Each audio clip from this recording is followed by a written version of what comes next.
dans le milieu religieux, on a cette pratique d'envoyer le feu. Et je vous ai fait une illustration pour essayer de mieux comprendre encore. Je vais insister encore 1 ou 2 minutes là-dessus.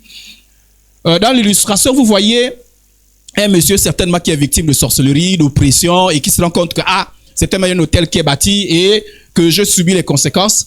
Et en cherchant peut-être, en réfléchissant, peut-être pas un rêve, peut-être je sais pas comment, mais il se rend compte que c'est certainement une tierce personne, je sais pas, ça peut représenter n'importe qui est à l'origine de mon mal. Donc le religieux, ce monsieur religieux, s'engage dans le fait d'envoyer le feu. On appelle ça des prières d'imprécation. Des prières d'imprécation, souhaiter la mort, souhaiter la destruction. Et vous voyez ici, la Bible, si elle pouvait parler, elle dirait certainement stop. Envoie le feu à l'esprit, parce que derrière cet homme, l'homme qui est là, ce que j'ai représenté ici, là, il y a l'esprit. Mais lui ne voit pas, parce que dans l'ancienne alliance, je dis que pourquoi dans la nouvelle alliance, on change des choses. Dans l'ancienne alliance, il n'avait pas la capacité de voir ce qui est derrière. Et même s'il voyait celui qui est derrière, il n'avait pas le pouvoir de s'attaquer à celui qui est derrière. Je ne sais pas si on se comprend. Il n'avait pas la capacité de voir celui qui est derrière. Et même s'il voyait, il n'avait pas le pouvoir d'attaquer celui qui est derrière. Dans la nouvelle alliance, c'est différent. Dans la nouvelle alliance, par la parole nous donne des lumières, illumine notre esprit. Et nous comprenons que derrière les hommes, tous les hommes méchants, il se cache un esprit. Donc on perçoit qu'il y a quelqu'un derrière. Et nous avons également l'autorité de s'attaquer à cette personne derrière. Qui recommande d'envoyer le feu? C'est un esprit que j'ai illustré par ce dessin. C'est l'esprit qui lui dit, envoie le feu sur l'homme. Il est méchant. Parce que le mauvais esprit envoie sur l'homme. Parce que les démons sont là pour détruire les hommes. Donc, eux, ils sont contents quand les hommes se détruisent les uns les autres. Donc, envoie le feu sur l'homme. Et la Bible dit, non, stop. Envoie le feu sur le méchant, l'esprit méchant qui est derrière l'homme. Et le même esprit revient par ici et dit, il ne nous voit pas. S'il tue cet homme, on utilisera un autre. Et c'est ce qui se passe. Vous tuez l'homme, vous avez tué cet homme-là. Ça fait la joie du monde des ténèbres. On utilisera quelqu'un d'autre. Par contre, si on détruit celui-là, c'est fini. Alléluia. Voilà. Donc, il est vrai que cela est responsable parce qu'il collabore avec celui-ci. Mais en fait, c'est que vous ne comprenez pas que cela aussi est en même temps esclave. Lui aussi, il est esclave. Pour avoir prié avec les gens qui ont fait la sorcellerie, pour avoir aidé certaines personnes à sortir de la sorcellerie, je vous assure, quand ils sortent là, ils ont l'impression vous avez l'impression qu'ils sortent d'un rêve. Parce qu'ils sont prisonniers. Et il y a des menaces derrière, des craintes derrière. Ce n'est pas toujours évident. Alléluia. Donc nous on pense, la même manière qu'un homme peut être esclave d'un péché quelconque, du sexe, d'alcool, etc. Mais ceux qui sont dans la sorcellerie sont esclaves également du péché de sorcellerie. Alléluia. Donc sachons aussi qu'eux également ils ont du mal à sortir de là. Même quand ils savent, quand ils subissent les conséquences de leur mauvaise pratique, ils ont du mal à sortir de là. Parfois même certains viennent dans les églises dans l'intention qu'on les aide à sortir. Je pense qu'on se comprend. Parfois, ils viennent à l'église dans l'intention qu'on les aide à s'en sortir. Mais parfois, ils ont les mêmes difficultés que tout un chacun, tout pécheur. Ils ont les mêmes difficultés. Et d'ailleurs, certains en sortent pourquoi? Parce qu'il y a des gens qui prient pour eux. Il y a des gens qui prient. Et j'en ai vu, peut-être jamais vu. Moi, j'ai vu des sorciers se convertir. J'ai vu des sorcières se convertir. Et je ne vous raconte pas des histoires. Hein. Je les ai aidés à sortir de la sorcellerie. Ils ont renoncé, ils se sont convertis, ils sont devenus des chrétiens. Vous imaginez que s'il n'y avait personne pour les aider et qu'il y avait que les gens pour envoyer le feu, certainement ils ne s'en sortiraient pas. C'est vrai que leur pratique, c'est-à-dire qu'ils collaborent avec des esprits méchants pour faire du mal. Mais, de la même manière, nous aussi, parfois on est tombé dans le péché. C'est à chaque fois qu'on tombait. Vous savez, une fois je suis parti dans une assemblée et les gens priaient pour dire, il semble avoir une bonne intention derrière cette prière. Hein. Seigneur, que tous ceux qui ont du mal à arrêter avec la cigarette, tourmente-les. Ah oui, j'ai entendu telle prière. Hein. Tourmente. Parce que quand les gens qui priaient comme ça espéraient que dans le tourment, qu'ils se souviennent de Dieu renonce à la cigarette. Mais moi, je suis embêté. Pour moi, c'est pas une prière correcte. Même si quelqu'un fume, même si quelqu'un esclave la cigarette, je préfère demander la grâce de Dieu sur cette personne-là que demander le tourment. Parce que tout tourment n'amène pas toujours à la repentance. Donc, vous voyez, des millions, on demande le tourment. Hein. Tu es dans la fornication, on dit, Seigneur, tu es dans cette église d'action dans la fornication. Tourmente-les! Parce qu'ils espèrent qu'en étant tourmentés, que la personne, non, le tourment n'amène pas la repentance. C'est la grâce de Dieu. Alléluia. Tout ceci pour dire que, la même manière que certains pensent envoyer le feu en faisant du mal à ceux qui sont aux agents de Satan, il y a aussi parfois certaines personnes qui envoient le feu, qui demandent le tourment sur les religieux. Donc, envoyer le feu n'est pas une pratique correcte. Et je vous ai dit, c'est pas une pratique que Dieu autorise, que Dieu recommande. C'est une pratique religieuse. Ça se fait dans l'ancienne alliance, dans la nouvelle alliance, ça ne se fait. N'envoyez pas le feu. Vous savez, parfois, vous pouvez découvrir, beaucoup de gens sont dans l'occultisme aujourd'hui, Et beaucoup de jeunes, hein, parfois découvrir que votre neveu, votre nièce est dans l'occultisme. Il faut les aider. Ils sont esclaves. Il faut les aider. Alléluia. Donc on n'envoie pas le feu. En fait, faites confiance à Dieu. Si Dieu a dit que bénissez-le de maudire, faites confiance à Dieu. La Bible dit que les âmes avec lesquelles nous combattons sont puissantes. Mais le problème, c'est parce que les gens ne croient pas à ce que Dieu dit. Qu'ils disent non, ça c'est les âmes des faibles. Les âmes de force, ils envoient le feu. On envoie l'ange de la mort. Je vous ai dit que je suis allé à un séminaire et qu'on a dit envoyez l'ange de la mort à la personne qui vous fait du mal. Demain matin, il va mourir. Puis c'est wow. J'envoie l'ange de la mort. J'envoie l'ange de la mort. Et le prédicateur dit demain matin, vous allez entendre les nouvelles. Ils vont mourir. Parce que moi, quand je vais quelque part, j'organise de telles prières, les gens meurent toujours. Je dis, waouh, Seigneur. Il y a des gens qui ont prié, ils ont transpiré. Hein. Mort. Donc vous voyez, quand vous faites ce genre de prière-là, vous ne pouvez pas faire ce genre de prière avec l'amour dans le cœur. Ça développe la haine, la méchanceté, et vous savez que ça fait le lit de qui? Le lit des démons. C'est les démons qui sont satisfaits. Or, Dieu a dit, à moi la vengeance, à moi la rétribution. C'est-à-dire que si tu fais du bien, la personne ne mérite pas. C'est-à-dire que malgré le fait que tu bénis, à ça aussi, il faut que je vous dise ça. C'est-à-dire que si tu bénis quelqu'un et qui continue dans son mal et qui ne veut pas se détacher de l'esprit qui est mauvais là, c'est Dieu lui-même qui prend le relais. Et j'ai vu des gens mourir parce qu'ils ont voulu oppresser les chrétiens. Et les chrétiens étaient patients vis-à-vis d'eux et n'ont rien fait. Ils ont laissé Dieu. Et comme la personne s'est entêtée, Dieu m'a réglé ses problèmes. Dieu il est juste. Dieu, celui seul qui est capable d'appliquer la justice sans péché. Donc quand lui il intervient, c'est fini. J'ai vu des gens mourir, hein. J'ai vu des gens mourir. Parce qu'ils ont attaqué les saints. Et Dieu les a donné la possibilité de se repentir. Ils ont refusé de se repentir. Et Dieu a réglé le problème. Parce qu'il a vu leur entêtement. C'est-à-dire que Dieu les a appelés à la repentance. La dernière fois, je vous racontais l'histoire de Laban. N'est-ce pas? Quand il a voulu attaquer Jacob, qui est venu parler à Laban? C'est Dieu. Dieu a dit, ne touche pas à Jacob, pardon. Si Laban n'avait pas entendu la voix de Dieu, ne s'était pas pris la voix de Dieu, s'il persistait, Dieu veut régler ses comptes. Alléluia. Laban n'a pas renié à ses divinités, mais Laban a au moins s'est arrêté, s'est interdit de poursuivre Jacob. Il est seulement allé réclamer ses divinités, il a cherché, Rachel avait caché cela, et puis bon, comme il n'a pas trouvé, il est reparti. Mais Laban a dit à Jacob, il a dit, je t'ai venu pour te faire du mal, mais c'est ton Dieu qui m'est apparu. Oui, parfois Dieu parle aux méchants, pour leur dire, attention, fais ce que tu as fait, mais lui, là, ne touche plus. Ça, ne touche plus. Alléluia. Mais si nous voulons régler les problèmes à notre manière, Dieu n'intervient pas. Non, moi j'envoie le feu, je veux qu'il meure. Il y a même d'autres qui font des implications, hein. Il meurt. Non, c'est pas seulement le feu. Hein. D'autres font des précisions. Qu'il meure, qu'il fasse un accident. Et ils ajoutent au nom de Jésus. Et nom de Jésus avec les implications. Sortez de ça au nom de Jésus. Donc, on n'abandonne pas les membres de sa famille. Il faut aimer les personnes. Aimez-les. Faites attention, soyez vigilants, mais aimez-les. Si tu peux faire du bien, fais du bien. Tu peux donner à manger, donne à manger. L'enseignement de ce soir commence là. L'autre, c'est le rappel. Alors, lorsqu'on coupe les liens, c'est bien. Mais il y en a certains qui ont plein de liens. Des liens à la sexualité, des liens par le fétichisme, des liens par l'occultisme, des liens par le sang, le lien par l'hérédité. Il y a beaucoup de liens. C'est-à-dire que, et dans le jargon chrétien, on parle des portes ouvertes. Tu as ouvert beaucoup de portes. Voilà pourquoi c'est un fin de cure d'âme. Dans le cure d'âme, on dit par le nom, par le lien, par le père, par la mère. Et on cherche beaucoup de choses. Donc, toutes ces choses-là représentent d'une certaine manière des liens. Et s'il faut couper ce lien-là, c'est un peu compliqué. Parce que quand tu es là, tu coupes là. Et en plus, quand vous coupez les liens, certains liens peuvent se rétablir. Ah oui, certains liens peuvent se rétablir. C'est possible. Donc, quand on coupe les liens, c'est bien. Mais c'est fatigant. C'est bien. Je coupe les liens, je sanctifie le nom, je fais ceci, je fais cela, je fais toutes ces choses. Il y a des gens qui n'ont pas eu besoin de faire toutes ces choses-là. Donc, couper les liens, c'est bien. La meilleure méthode, ça semble être paradoxe, ça semble être faible. Mais vous savez, la Bible dit que Dieu a choisi les choses faibles pour confondre celles qu'on qualifie de fort. Alléluia. Donc, vous voyez, quand Jésus mourut à la croix, Satan pensait que c'est une défaite. Et les gens se moquaient, mais le roi des rois, le Messie qui meurt à la croix. Et quelqu'un disait un jour, les défaites, ce que les hommes perçoivent comme étant une défaite, c'est là où se trouvent les victoires de Dieu. À la croix, les gens pensaient que c'est une défaite, mais c'était la victoire de Dieu. Donc quand on parle de la mort, ça semble être mort. Mais c'est faible. Mais pourtant, c'est là où il y a la puissance. Amen. Romains chapitre 7, verset 2 à 3. Ainsi, une femme mariée est liée par la loi à son mari tant qu'il est vivant.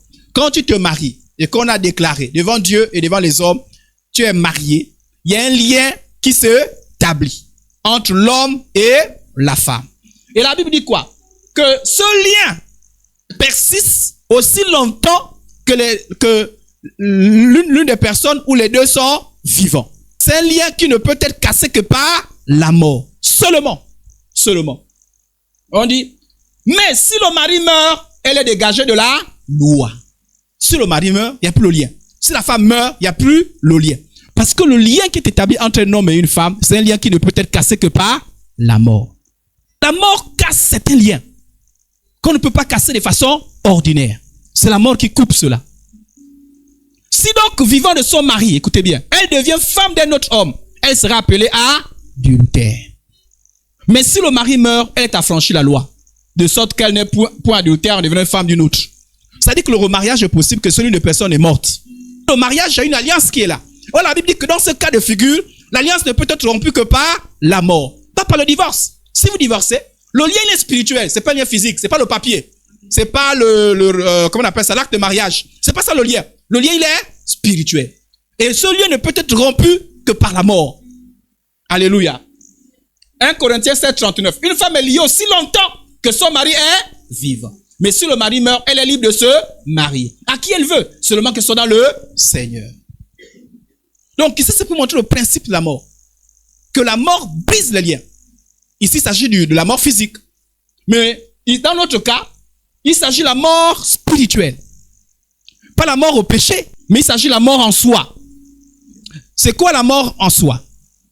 La mort en soi, c'est deux aspects.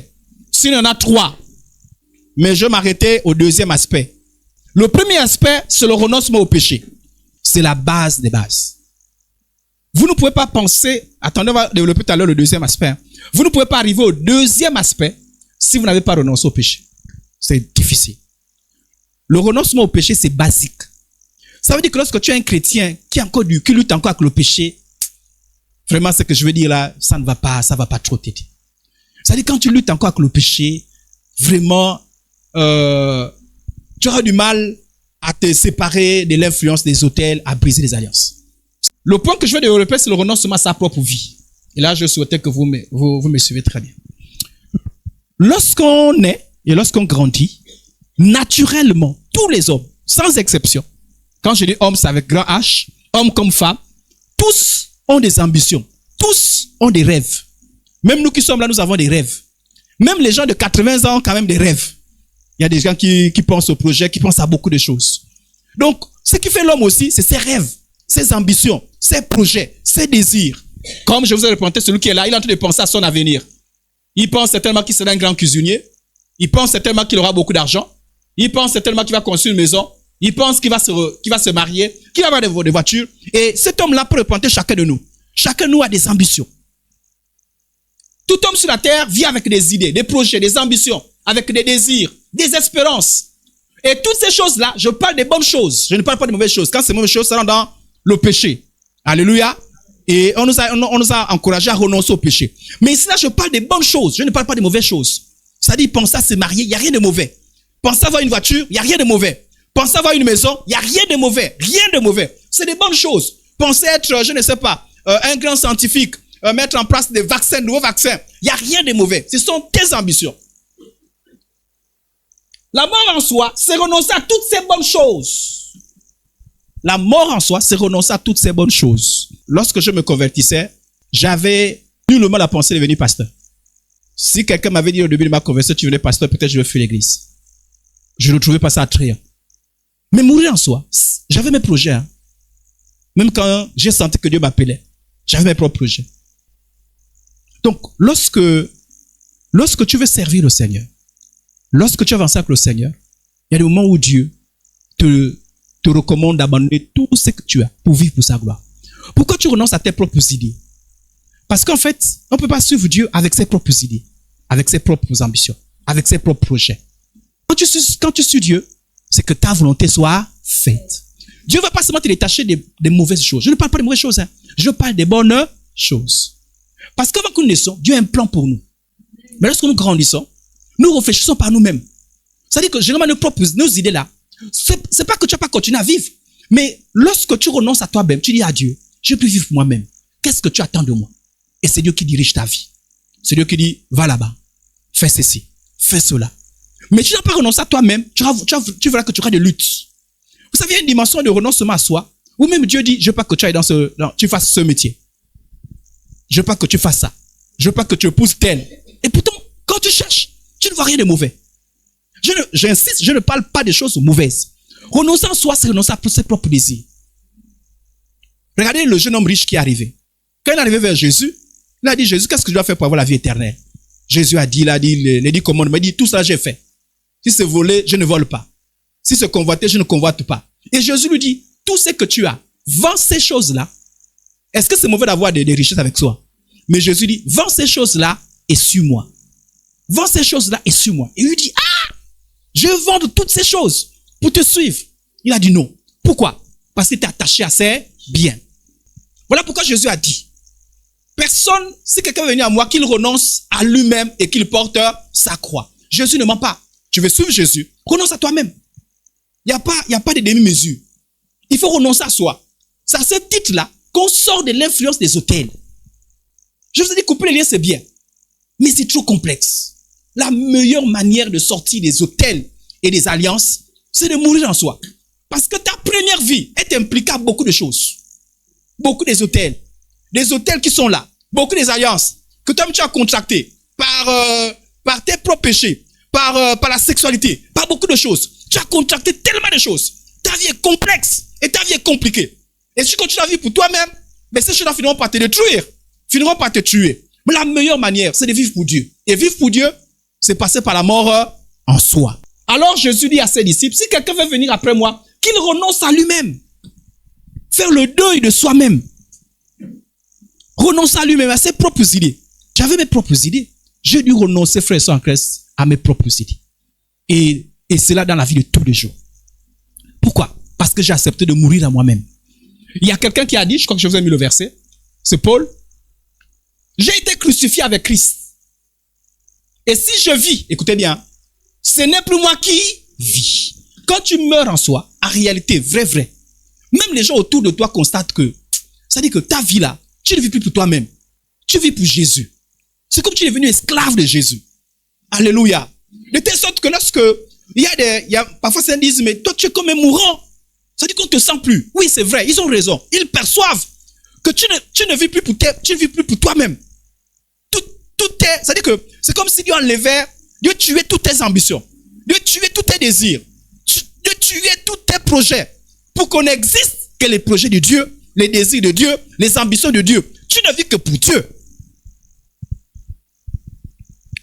Si je vis, ce n'est plus moi. Si je vis, ce n'est plus moi qui vis. C'est Christ qui vit en moi. Autrement dit, la volonté, c'est-à-dire que ce que je fais, c'est Christ qui me commande. C'est Christ qui commande. Si Christ dit, ben, je veux plus que tu mettes les habits sexy, il n'y a plus de lutte. Je ne vis plus pour moi-même. Et quand tu as renoncé à toi-même, puisqu'on a dit un sacrifice vivant, en fait, c'est que tu es vivant, mais tu es mort. Et c'est paradoxal, hein? Et voilà pourquoi il y a un conflit en toi. Il y a ta propre volonté et il y a la volonté de Dieu qui est là. Je vous ai dit que quand c'est le péché, c'est facile à comprendre. Tu comprends que c'est le péché. Mais parfois, le conflit, c'est entre ce que Jésus veut et avec quelque chose que tu veux faire, mais qui n'est pas péché. C'est-à-dire qu'à un moment donné, il y a un conflit où Dieu ne veut pas que tu fasses quelque chose qui n'est pas péché en soi. C'est-à-dire que ce n'est pas un péché, mais Dieu ne veut pas que tu le fasses. Les autres le font, mais toi, Dieu ne veut pas que tu le fasses. Mais il ne peut s'en sortir de cette situation-là que la personne qui est morte en soi. Ce n'est qu'à ces prix qu'on sort des hôtels. Il y a certains hôtels où tu ne peux pas t'en sortir si tu n'es pas mort en soi. Et mourir en soi, c'est renoncer à ses propres idées. C'est renoncer à vivre pour soi-même. C'est renoncer à vivre pour ses propres projets. Si maintenant, écoutez bien, si maintenant je vis dans la chair, je vis dans la foi au Fils de Dieu. Je suis toujours le même Idriss qui n'a pas changé, mais je vis dans la foi au Fils de Dieu, qui m'a aimé et qui s'est livré lui-même pour moi. Savez-vous que Jésus, pour nous sauver, a renoncé à lui-même? Il n'avait pas besoin de mourir, Jésus. Il avait toute la gloire. Quand vous lisez dans Philippiens, il dit, il n'a pas regardé son égalité avec Dieu. Il n'a pas regardé son égalité avec le Père. Il avait toute la gloire. Mais pour nous sauver, il s'est rabaissé. Rabaissé au point qu'on lui confonde qu'on le confond à un brigand. Rabaissé jusqu'à à subir une mort atroce, humiliante. De telle sorte qu'on avait dit, maudit quiconque est pendu à la croix. Donc Jésus, pour nous sauver, a donné sa vie. Voilà pourquoi quiconque veut être au bénéfice de l'œuvre de Jésus-Christ, veut être racheté, doit pouvoir donner sa vie. Et ça, c'est une autre dimension. Ça veut dire que tu mets à côté tous tes projets, toutes tes idées. Je vis pour Dieu. Et c'est là où tu dis, Seigneur, que veux-tu que je fasse pour toi? Qu'est-ce que tu attends de ma vie? Je t'obéirai. Tout ce que tu dis, je le ferai. Alléluia. Acte 20, 24. Mais je ne fais pour moi aucun cas de ma vie. Regardez ce que l'apôtre Paul dit. Il dit, je ne fais aucun cas de ma vie. Ça dit, je ne suis plus là, je suis mort en soi. Je ne vis plus pour moi-même. Mes pensées, c'est pas des pensées qui sont inspirées par moi-même. J'obéis qu'à ce que Dieu dit. À ce que Dieu dit. Écoutez bien. Je ne fais pour moi aucun cas de ma vie comme si elle m'était précieuse.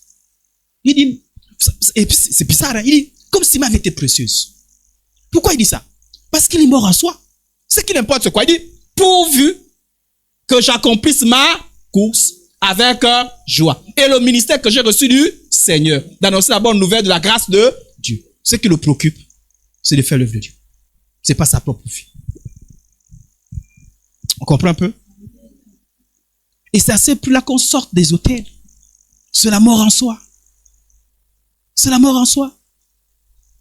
Sinon, tu vas te compliquer avec beaucoup de choses. Couper le lien, c'est bien, c'est une bonne chose. Mais parfois, ces histoires de couper le lien, ça a des limites. Regardez, je vous dis ça encore. Je vais faire une illustration. Il est bien parfois de prendre ses propres témoignages. Regardez. Je vous ai dit que quand je me suis converti, 2 ans après, j'ai failli mourir. Je suis tombé grave malade.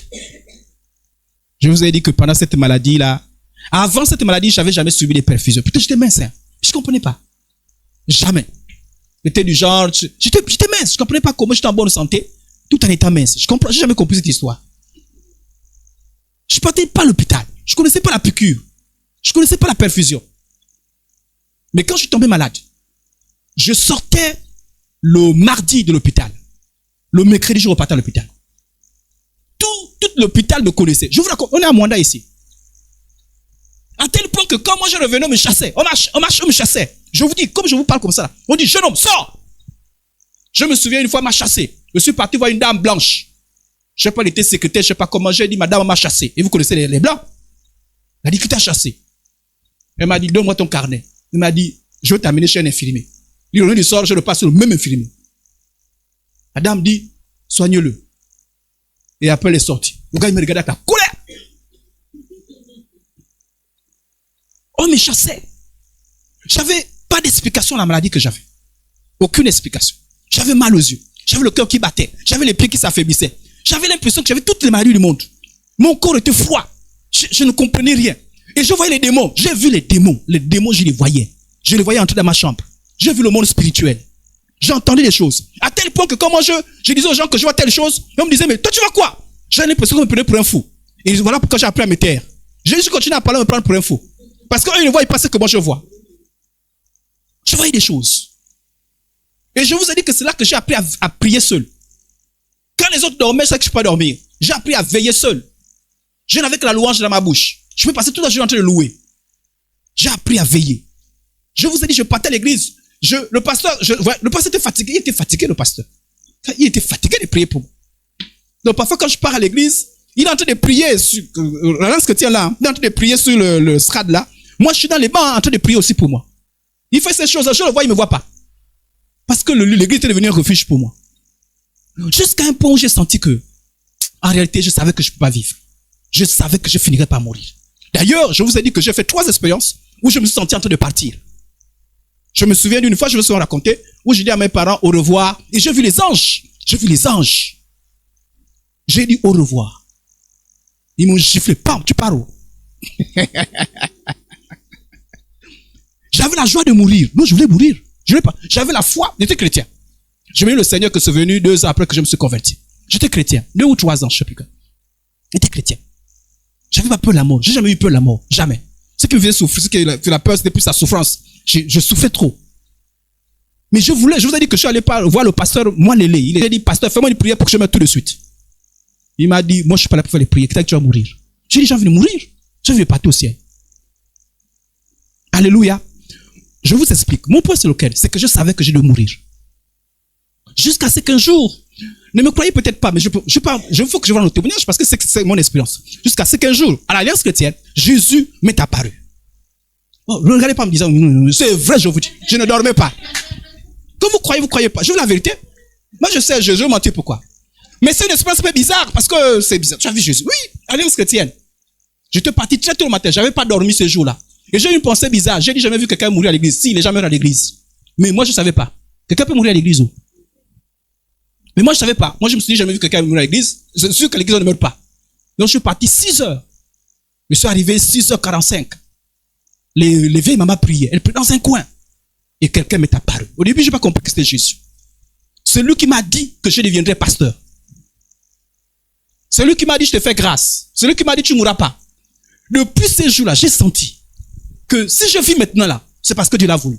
Parce qu'en temps normal, j'étais destiné à mourir. Je sais que, je vous dis là, je suis là présent. Pas parce que je suis robuste, j'ai une bonne santé, quali. Je savais que j'étais condamné à mourir. Les autres ont la grâce de vivre. Mais moi, je savais que je suis condamné à mourir. Je savais que je n'avais que quelques semaines pour lutter puis pour mourir. Mais j'ai compris, c'est-à-dire après cette expérience-là, j'ai compris que chaque jour de ma vie, je la dois à Dieu. Voilà pourquoi j'ai appris à ne plus vivre pour moi-même. Bon, pour vous, peut-être que vous ne comprenez pas ça, mais moi, c'est par quoi je suis passé, je comprends mieux ce que ça veut dire. Je comprends que chaque jour, c'est Dieu qui me donne chaque jour. Parce que normalement, on vous aurait dit, il y avait, peut-être c'est mes frères, mes soeurs qui vous raconter, on avait un grand frère qui s'appelait Idriss, la tombe est dans l'herbe déjà, on peut peut-être retrouver un peu la tombe. Juste pour vous illustrer ce que c'est, ça dit que c'est le fait que tu comprends que ta vie n'est rien. Et que tu vis là à cause de Dieu. Et quand tu vis à cause de Dieu, tu ne vis pas selon tes propres idées. Quand Jésus m'a dit, tu me sais, vous voulez que moi je fasse quoi? Parce que je sais que chaque jour, c'est par sa grâce. Je ne sais pas pourquoi ça arrivait dans ma vie. Est-ce que c'était mes propres péchés? Est-ce que c'est des histoires d'hôtel? Mais je suis sûr que Dieu avait permis cela. Parce que ça m'a permis de m'affermir. Ah oui, ça m'a affermi. Hein. J'ai appris à prier, à lutter avec le Seigneur. J'ai appris à manifester la foi. Je vous disais que, allez, est-ce que j'avais pas une maladie? Voilà pourquoi les infirmiers ne voulaient pas me recevoir. Comment je dis, j'ai ça. Ils vont, c'est ce qu'elle a fait comme mes pieds s'affaiblissaient. Et j'ai appris à me fortifier. Parce que mes parents se préoccupaient. Donc, moi, il fallait que je fasse des efforts. Quand on partait en brousse, les autres traversaient le pont facilement comme ça. Moi, pour traverser un bois, je faisais les prières. Si chez les autres, c'était, moi, pour traverser, je disais au nom de Jésus, au nom de Jésus. Mais je faisais ça en cachette. Parce que je ne voulais pas troubler la foi. Au nom de Jésus, au nom de Jésus. C'est comme ça que je faisais. Même à l'église, je vous dis que les yeux, je ne voyais pas bien. Même pour lui, la Bible, je me souviens d'une réunion de jeunes, on me dit, c'est la Bible. Ils ne savaient pas que je suis en train de lutter. Non pas que je ne connaissais pas lire, je connaissais bien lire. Mais je ne voyais pas bien. J'avais un problème dessus. Donc j'ouvrais. Quand ils me voyaient trembler, ils pensaient que c'est la peur. Non, je ne vois pas bien. J'étais fatigué de dire que non, je ne vois pas bien. Non, je fais ces choses par la foi. Oui, ils connaissaient. Il ne fallait pas que je dise encore, je n'arrive pas à lire parce que, non, au nom de Jésus, je vais lire. Et je prenais ça, je lisais. Ils ne savaient pas. Pour eux, ils se disaient que c'est résolu. Non, je n'étais pas encore résolu. Mourir en soi, c'est quand tu comprends que ta vie n'est rien sans Dieu. Quand tu comprends que, voilà pourquoi, peut-être que pour vous, voilà pourquoi parfois Dieu permet que certaines choses comme les hôtels troublent un peu les gens, la vie des gens. Parce que quand tu as l'impression que tu vis par toi-même, c'est parfois difficile de comprendre les choses de Dieu. Mais parfois Dieu permet que ces choses te troublent et que tu comprends qu'avec les alliances là, avec les hôtels là, tu risques de mourir. Tu vas être détruite. Remarquez bien, ceux qui servent le Seigneur, c'est ceux qui sont passés par les difficultés. Ah oui, hein? Parce qu'il a compris que sans Dieu, il mourrait. Mais en fait, vous n'avez pas besoin de parfois vivre ce genre d'expérience. Est-ce que vous savez que sans Dieu, vous n'avez pas tant à faire? Voilà pourquoi tu ne vis pas pour toi-même. Tu renonces à tes propres idées. Tu dis, Seigneur, j'ai beaucoup d'idées. J'ai beaucoup de pensées. J'ai beaucoup de choses. J'ai beaucoup d'ambitions. Mais viens faire le tri. Ça, c'est moi-même qui ai conçu ça. C'est moi qui ai décidé de faire ça.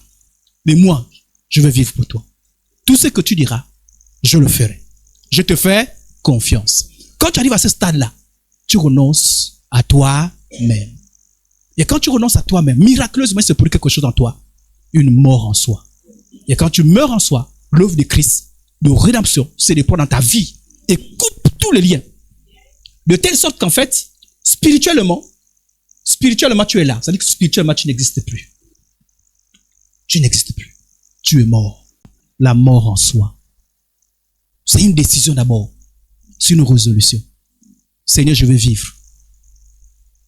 Je veux mourir à moi. Mes propres idées. Les bonnes choses, hein, mes propres ambitions. Dis ce que tu veux. Je le ferai. Ne t'en fais pas. Hein. Fais cette prière. Fais cette prière-là.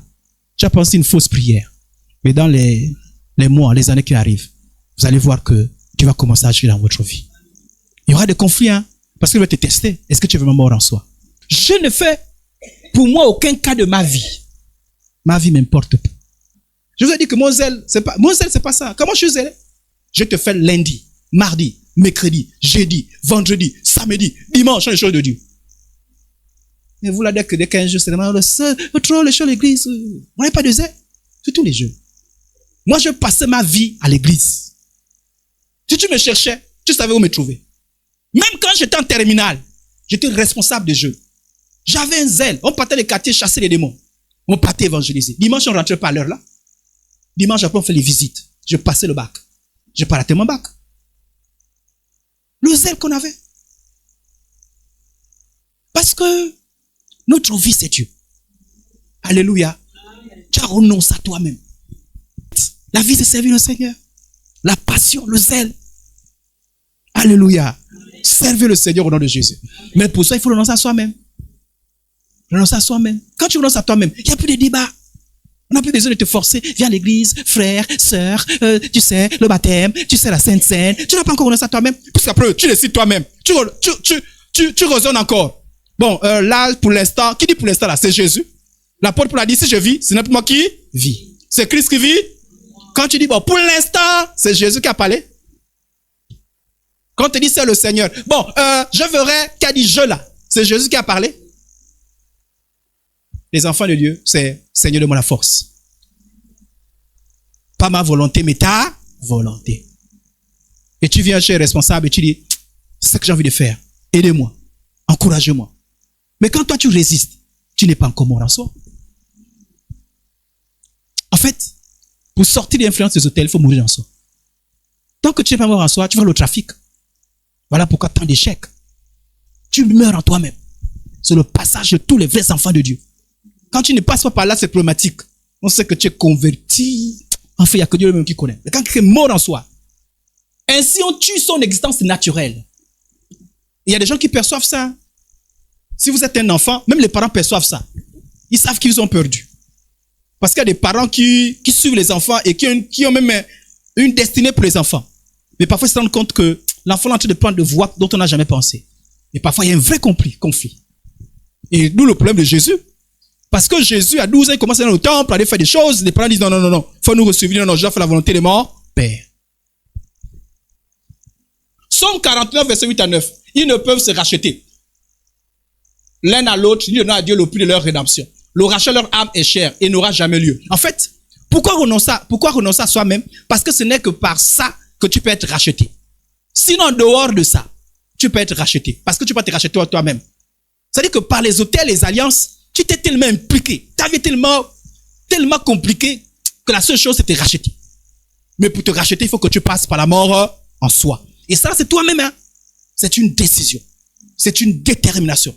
C'est une ferme résolution à renoncer à sa propre vie. Quand vous avez été racheté un grand prix, glorifiez donc Dieu dans votre corps et dans votre esprit qui appartient à Dieu. Vous avez été racheté un grand prix. Vous n'aurez plus le luxe de décider par vous-même.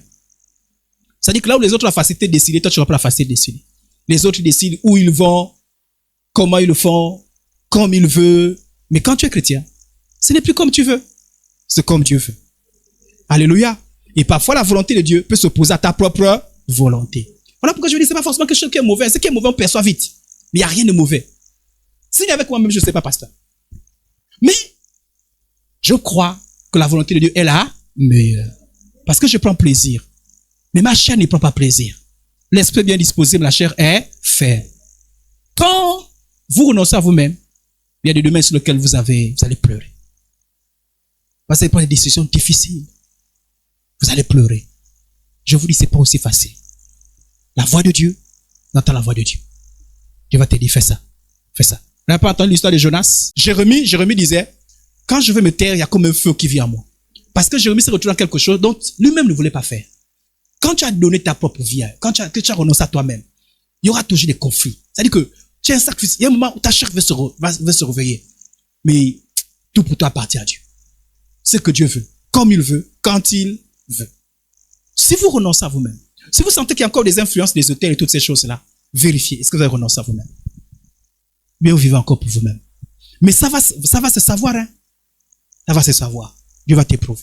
Voilà pourquoi j'ai dit, si quelqu'un lutte encore avec le péché, quelqu'un lutte encore avec le péché, comment tu as renoncé à toi-même si tu luttes encore avec le péché? Renoncer à soi-même, parce que si Dieu te dit arrête le péché, quand tu as renoncé à toi-même, c'est élémentaire. Tu comprends que c'est mauvais. Tu ne peux pas des débats là-dessus. Alléluia.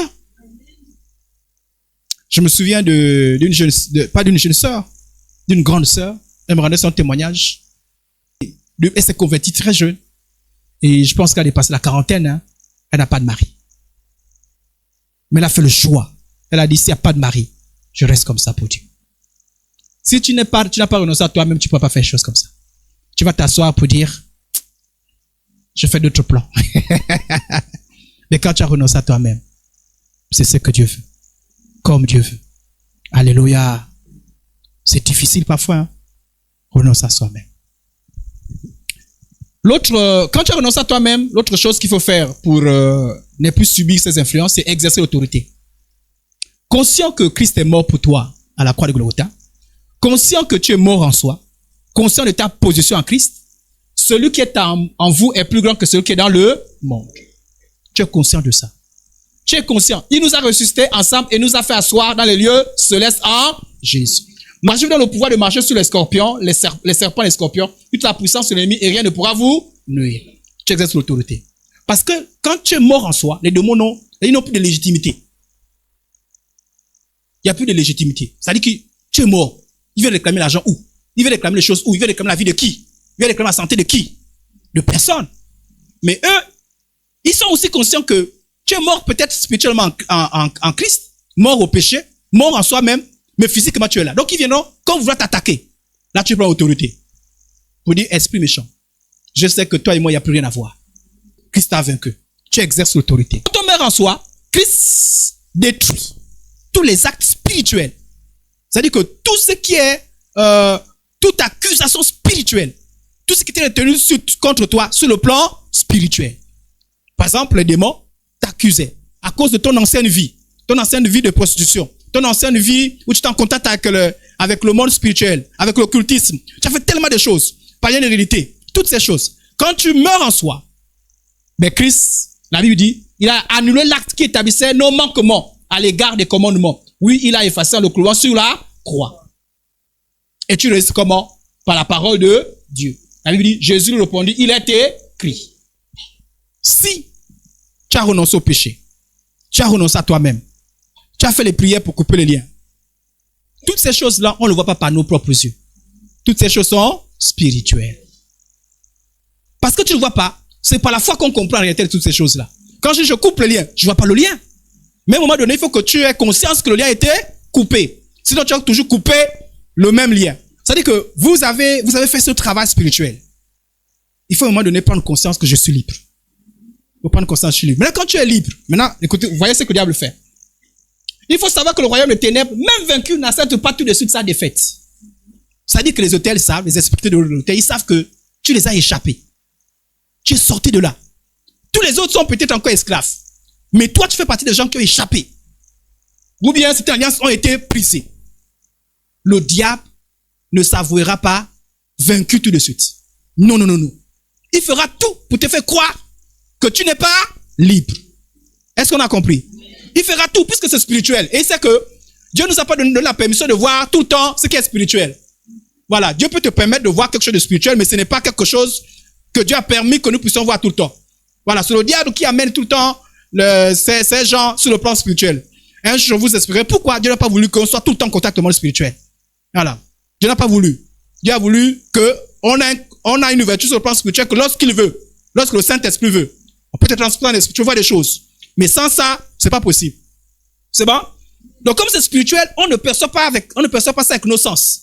C'est pas la foi. J'ai prié, j'ai brisé, je suis sincère, je suis mort en soi. J'ai renoncé au péché. Alors je crois. Il n'y a plus rien qui me condamne. Je crois que je suis libre. Quand j'ai fait toutes ces choses-là, je sais qu'aussi, je suis conscient également que le diable fera tout pour me faire croire, d'abord pour me mettre dans l'ignorance, me faire douter, et donner l'impression que je ne suis pas libre. Regardez cette dame-là. Est-ce qu'elle a des chaînes? Elle est libre, non? Mais le diable lui fait voir, regardez dans le miroir, c'est une illustration. Le diable lui fait croire, lui renvoie une image comme quoi elle est liée. Je ne sais pas si vous voyez un peu ce que j'ai fait ici là. Et ce que le diable va toujours faire croire que tu n'es pas libre, tu es maudit. Parfois, il va susciter des rêves. Il va susciter des personnes qu'il manipule pour te faire croire que tu es lié toujours. Il va parfois te mettre les pensées, te faire croire que tu es lié. Et quand tu n'es pas quelqu'un de mature, si tu n'es pas quelqu'un qui marche sur la parole, et te voilà, tu vas te comporter toujours comme quelqu'un qui est lié. Il faut être conscient de cette action du diable. Le diable fait toujours tout pour te faire croire que tu n'es pas libre. Parce que s'il sait que tu sais que tu es libre, il a perdu. Donc même ayant perdu, parce que tu as eu recours à Jésus, tu as coupé les liens, tu es mort en soi, le sang de Jésus a coulé dans ta vie, le sang de Jésus t'a racheté. Même s'il est conscient de ça, même s'il sait que tu es libre, il va toujours te faire croire que tu n'es pas libre. D'où cette image-là. Te donne l'impression. Et quand tu n'es pas quelqu'un de mature, tu vas dire, je ne pense pas que je suis libre. Malgré les prières, malgré les jeûnes, malgré tout ce que tu feras, tu as l'impression que tu n'es pas libre. C'est un mensonge du diable. Luc 4:13. Après avoir tenté de toutes ces manières, le diable s'éloignait de lui jusqu'à un moment favorable. Ça, on parle de Jésus. Le diable est venu tenter Jésus et il s'est éloigné après, puisque Jésus l'a résisté. La Bible dit qu'il s'est éloigné pour attendre un moment favorable. Le diable cherche toujours à revenir avec les mensonges, avec la ruse. Jésus a dit, si vous chassez un démon, il va revenir avec 7 démons. Donc le diable cherche toujours à revenir. Il savait qu'autrefois, il te manipulait via les hôtels. Autrefois, il te manipulait via les alliances. Il est conscient que tu as sauté toutes ces choses-là. Il va toujours te faire croire que tu n'es pas libre. Il va te faire croire que non, tu peux être libre. C'est impossible. C'est impossible. Personne ne peut sortir de notre contrôle. Je vous ai encore remis. Et voilà, à cause de cette image-là, peut-être que la dame perçoit cette image-là par le songe. Bon, j'aime une dame, mais ça peut être un homme. Mais ça par les songes. Peut-être des pensées, parce que Satan voit des pensées souvent. Voilà pourquoi il faut toujours résister aux pensées par la parole de Dieu. Amen, amen. Peut-être que le diable va avoir des pensées. Et puis, voilà la dame, à cause de son immaturité, commence à douter de sa liberté. Suis-je réellement libre? Là, ce que tu commences à dire réellement, là, tu es en train de tomber dans les mensonges de Satan. Voilà pourquoi le chrétien mature et éclairé saura résister au diable par la parole de la vérité, une foi ferme et la persévérance. Jacques 4:7. Soumettez-vous donc à Dieu, restez au diable et il fera loin de vous. Non, je suis libre au nom de Jésus.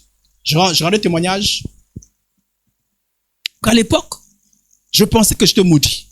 Et je crois que j'ai transporté les malédictions. J'ai transporté les malédictions. Et j'ai tout essayé. Dans ma vie, j'ai fait plusieurs fois un mois de jeûne et prière.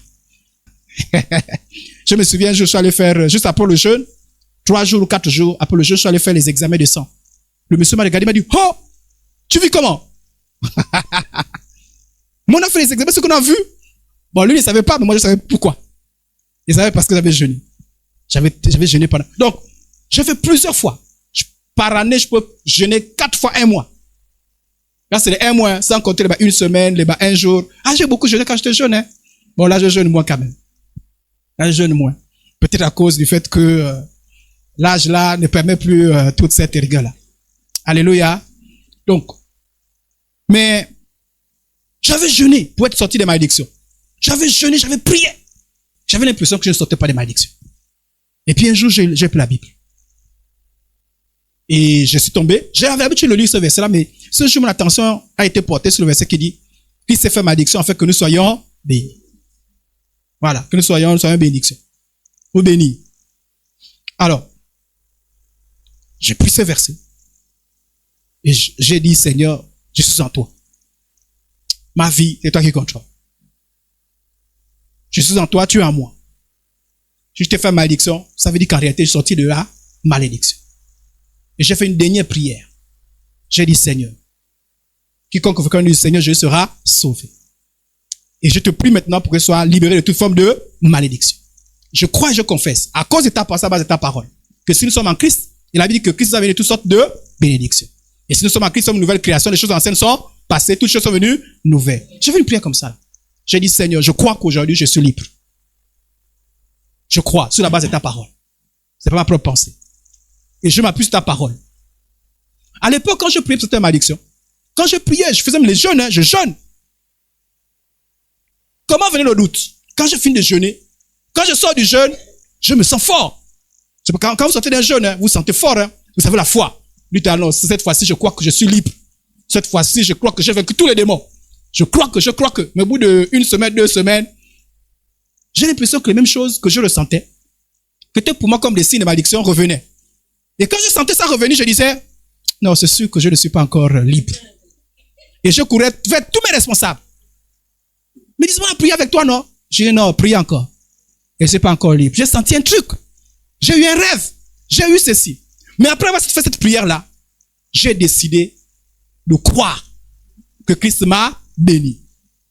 Donc quand je voyais les mêmes signes revenir, je déclarais, parce que je ne suis plus sur la malédiction, je suis béni.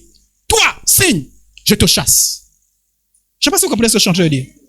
C'est-à-dire quand je sentais, je ne sais plus comment, qu'est-ce que je voyais dans mon corps.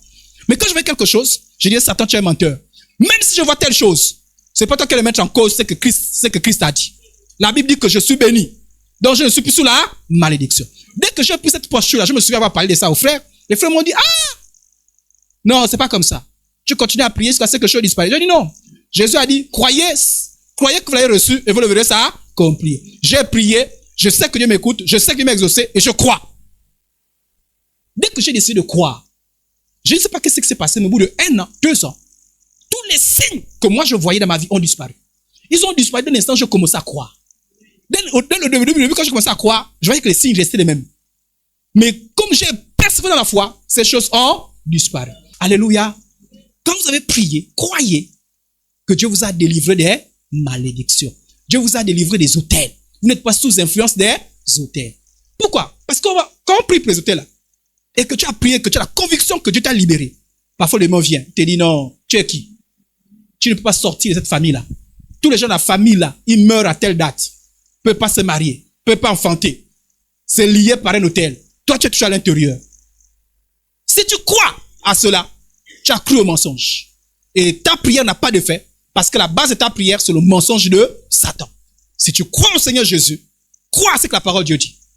La Bible dit que mon juste le vivre ne marche pas par la vue, mais il marche par la foi. La foi est une ferme assurance de choses qu'on espère. Une démonstration de celles qu'on ne voit pas. Parce que Satan vient toujours pour te dire que tu n'es pas libre. Moi, j'ai prié pour des gens, délivrance spectaculaire. Parfois, on a fait 3 heures de délivrance. Les démons les a vus partir. Mais après, les mêmes personnes reviennent. Donc, quand je suis parti, j'ai vu le dos qui a fait un peu tching. On dirait que je ne suis pas libre. Tu veux voir la délivrance là comment? Quoi? Tu as été délivré? Persévère dans la foi. Mais tu crois que tu es béni. Alléluia. Amen. Alléluia. Je crois que je suis béni. C'est pas toi qui vas encore me faire croire que je suis maudit. Jamais. Dès que ça fait des années, j'ai décidé, j'ai cru que je suis béni. Donc, vous ne me verrez plus jamais encore faire les prières, oh Seigneur, délivre-moi la malédiction. Il n'y a plus de malédiction dans ma vie. Mais je sais que le diable cherche toujours à me faire croire que je ne serai jamais béni et que je suis maudit. Quand je vois la stratégie du diable, je dis, Satan, tu es menteur. Mais bah, longue. Je suis mature. Au nom de Jésus. Dégage. Amen, amen. Je me souviens un jour, j'avais trop de problèmes de finances. J'ai prié. J'ai pris le verset qui dit, tu prêteras et tu n'en prêteras point. Et j'ai commencé à prier. J'avais l'impression que les problèmes de finances n'étaient pas aussi corrects aussi. Trop de problèmes. Ma femme souvent priait très souvent pour ça. Et un jour, j'ai décidé, j'ai dit, Seigneur, je crois que je suis délivré de tous ces problèmes de finances. Je prête et je n'emprunte plus. Fini. Pas la foi. Pas la foi. Mais parfois, je sentais la pression financière. Parfois, je sentais. Mais j'ai décidé de croire. De rester ferme. Je vous avertis là-dessus. Parce que on va se mettre en prière. Tu vas prier. Peut-être que tu vas prendre des résolutions. À mourir en soi. À mourir au péché. Tu vas prendre l'autorité. Mais si tu ne comprends pas le lien conseil que moi je suis en train de te donner là, au bout de 2 ou 3 semaines, 3 mois, tu reviendras pour dire, pasteur, priez parce que je sens qu'il y a les hôtels de ma famille qui me... Toi, tu sauras que tu es sur les hôtels comment? On est ensemble? Comment sauras-tu que tu es sorti des hôtels de ta famille? Comment? Tu diras peut-être, non, le jour que je vais me marier, là, je saurai. Mais non. Mais non. C'est pas le mariage qui est un indicateur. C'est la foi qui est un indicateur. Non, c'est quand le jour que je vais travailler que je saurai que je sortis des hôtels. Ce n'est pas le travail. Ce n'est pas le travail.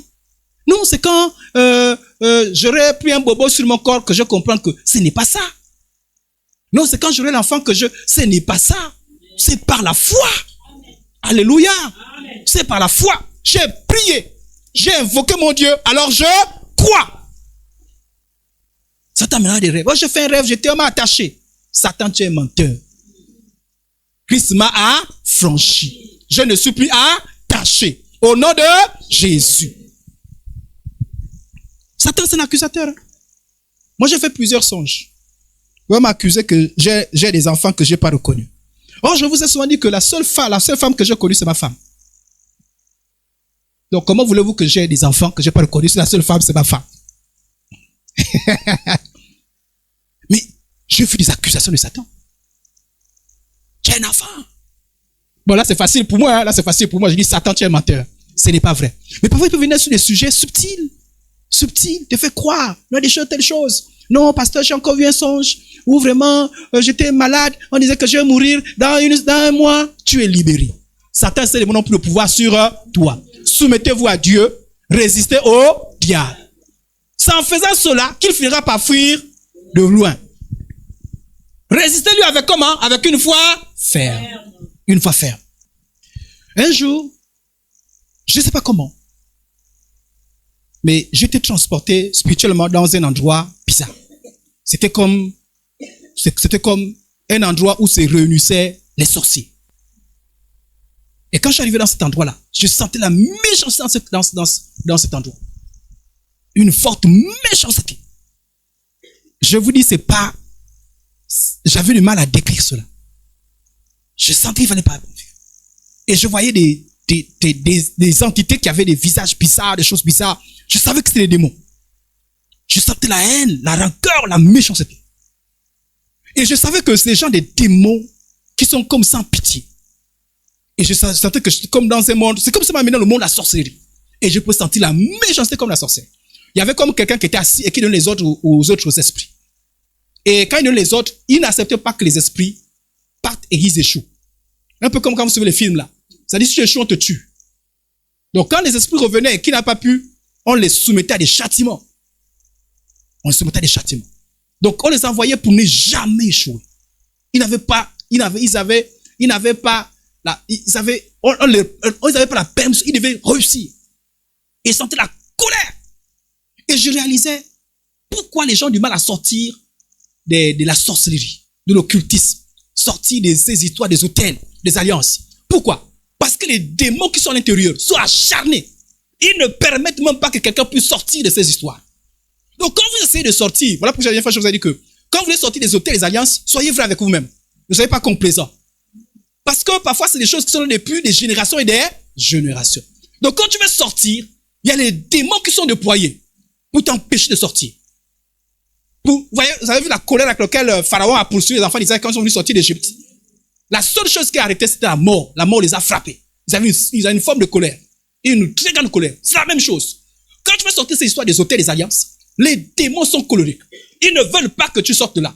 Ils sont acharnés. Et quand ils viennent, ils utilisent tous les moyens. La ruse, le mensonge, tout et tout. Voilà pourquoi quand tu sors de ces choses, même quand tu es sorti, parfois il se peut que tu sentes encore des choses en toi. Mais ça ne veut pas dire que tu es encore esclave. Parce que tous les moyens. Quand ils viennent, parfois ils viennent avec le mensonge.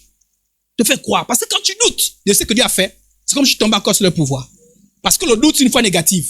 Le doute, c'est une foi vers ce qui est mauvais. Quand tu doutes la puissance de Dieu pour te libérer, ça veut dire que tu es en train de croire que Satan, il est plus fort que Dieu. Donc ils sèment le doute. Ils sèment la confusion. Mais quand ils savent que tout ceci est en train de marcher, ben ils viennent comme pour les oppressions. Voilà pourquoi tu peux être libre. Parce qu'il y a certaines personnes qui pensent que quand on les fait la délivrance, c'est fini. Tu vas être libre. Et parfois les démons viennent les attaquer. Moi, j'ai prié un jour pour une sœur en Christ. Elle était manipulée par un esprit de serpent, manipulé toute la famille. On a prié, elle était libre, jusqu'à un point où elle a vu le même serpent. Même pendant qu'on priait, elle voyait ce serpent physique, spirituellement qui sortait. Mais le même serpent est venu mourir à côté de sa maison. Le lendemain, elle m'a appelé pour dire, il y a un serpent qui est mort. Physiquement. Et ça, moi, j'ai expérimenté ça. C'est-à-dire, je lutte à quelque chose. Je lutte avec un chat. Le lendemain matin, le chat est mort devant. Je lutte avec un mouton. Le lendemain matin, ça c'est possible. Donc, c'est pour dire que les démons, ils sont tellement acharnés. Donc, la délivrance, la liberté, on s'approprie par la foi. Alléluia. Le royaume de Dieu est violent et le royaume de Dieu est forcé et sont les violents qui s'en emparent. Tu es quelqu'un que le démon vient mentir facilement. Oh non, moi j'ai fait un rêve. Oh, donc je ne suis pas libre. Baboun. Qu'est-ce que je serai libre? On a prié, non? Quoi que tu es libre. On a prié. Marie de nuit. Fini. Au nom de Jésus. Même si tu as senti un rêve, tu dis, Satan, tu es menteur. Je suis libre. Résiste-le par la foi. Et plus tu résistes, tu verras ces choses partir. Mais si tu crois que, ah non, là, en toi, quand j'aurai encore la foi, je vais encore faire un mois de jeûne et prière, c'est sûr que je serai libre de ceux. Non. Non. Il faut s'approprier la délivrance par la foi. Crois à la conviction du Saint-Esprit. Mais attention aux mensonges de Satan. Il y a des rêves qui sont des mensonges de Satan. Il y a même des choses, il y a même des révélations parfois que Satan peut même provoquer, même que les gens qui sont des religieux qui sont animés des démons viennent te dire en réalité tu n'es pas libre. C'est pas la foi. C'est pas la foi, frère. Si vous n'avez pas la foi, vous ne pourrez jamais être libre. C'est par la foi. Tu as prié. Tu as jeûné. Un moment, crois que tu es libre. C'est pas quelqu'un d'autre. Moi, j'ai du mal à croire à la place des autres. C'est toi-même. Tu as prié. Moi, j'ai décidé, j'ai cru, j'ai dit, Seigneur, tu n'es pas faux. Tu es vrai. Tu as dit que par toi, nous sommes bénis. J'ai détruit toute malédiction dans ma vie. Tu vis en moi, mon corps est ton temple. Je crois que je suis béni. Fini la malédiction. J'ai décidé de croire. Et parce que j'ai cru, j'ai vu toutes ces choses balayer. Mais avant ça, quand j'attendais des signes ne venaient pas. Donc faites attention. Faites extrêmement attention. C'est la foi. Ne croyez pas à vos rêves. Ne croyez pas à toutes ces choses-là. Croyez à ce que dit la Bible. On marche par la parole de Dieu. Tu as dit, je suis béni. Oh, moi, je prie pour le mariage. Oui. Tu as prié. Oh, le lien du mariage. Au nom de je brise. Quoi que c'est brisé. Même si après un an, tu peux marier. Je suis béni. Même si après un an, tu sens encore le petit bobo. Ah, moi, je suis encore un peu malade. Je suis guéri. Même si après un an, tu sens que le travail n'est pas encore là. Je suis béni. Si après un an, il n'y a pas l'enfant, je suis féconde. Au nom de Jésus. Amen, amen. C'est par la foi. Ce sont les violents qui ne sont pas le royaume de Dieu. Mais tu crois que tu es béni. Pas que tu seras. Je suis déjà béni. Je suis déjà libre. Les autels n'ont plus de pouvoir sur moi. Alléluia. Il n'y a plus de pouvoir. C'est par la foi. Je ne parle pas comme les insensés. Les païens, ils parlent comme ça là. Ils n'ont même pas Jésus. Ils disent, je suis béni. Ça, c'est les païens. Ce qu'ils disent, c'est des paroles en l'air. Mais toi, c'est pas les paroles en l'air. Tu t'appuies sur Jésus. Tu t'appuies sur la parole. La foi vient de ce qu'on entend. Et ce qu'on entend vient de la parole de Dieu. Quand tu crois, tu gardes cela. Je suis libre. Amen, amen. C'est pas les circonstances qui disent que je ne suis pas libre. Les circonstances, quand je vois, je dis Satan. Parce que je suis libre. Dégage. Au nom de Jésus. C'est comme ça qu'on parvient à la délivrance. Quand Jésus m'avait visité, lorsque je suis dans le temple, il y a des choses qui ont changé sur place quand Jésus m'a visité. Il y a des choses qui ont changé au fur et à mesure. Mais comme Jésus m'avait dit que je te guéris, j'ai cru qu'il m'avait guéri. Vous allez me dire, c'est trop facile pour toi, il t'a apparu. On n'a pas vu les gens que Jésus a apparu après le doute vient. On n'a pas vu l'histoire de Marie. On a dit c'est le fils de Dieu. Après il a dit, mais toi c'est qui? On n'a pas vu ça? On n'a pas vu Jean-Baptiste. Il a entendu une voix. Dieu l'a dit, non, c'est le fils de Dieu. Après il a demandé à Jésus, mais toi c'est qui? Ça ne veut rien dire, hein? Ça ne veut rien dire, hein? Peut-être même vous avez vos expériences à vous. Ça ne veut rien dire. Si tu n'as pas la foi, Jésus peut t'apparaître. Tu auras toujours le même problème. C'est la foi. La foi ferme. Quand j'ai la conviction que Dieu m'a délivré, je crois que je suis libre. Je n'attends pas que tous les signes, c'est pas, je ne vois pas. On avait dit à Abraham, tu auras un enfant. Il a vu l'âge, son corps s'est dégradé. Il a dit, je crois. Et il a cru. Et parce qu'il a cru, il a vu cela, ça a accompli. Revêtez-vous de tous les âmes de Dieu, afin de pouvoir tenir contre toutes les ruses du diable. Ne sois pas comme cette dame-là. Tu es libre, tu es libre. Même malgré les mensonges de Satan. Moi, je vois dans mon corps, je vois que l'argent là, crois-le. Et confesse. Amen.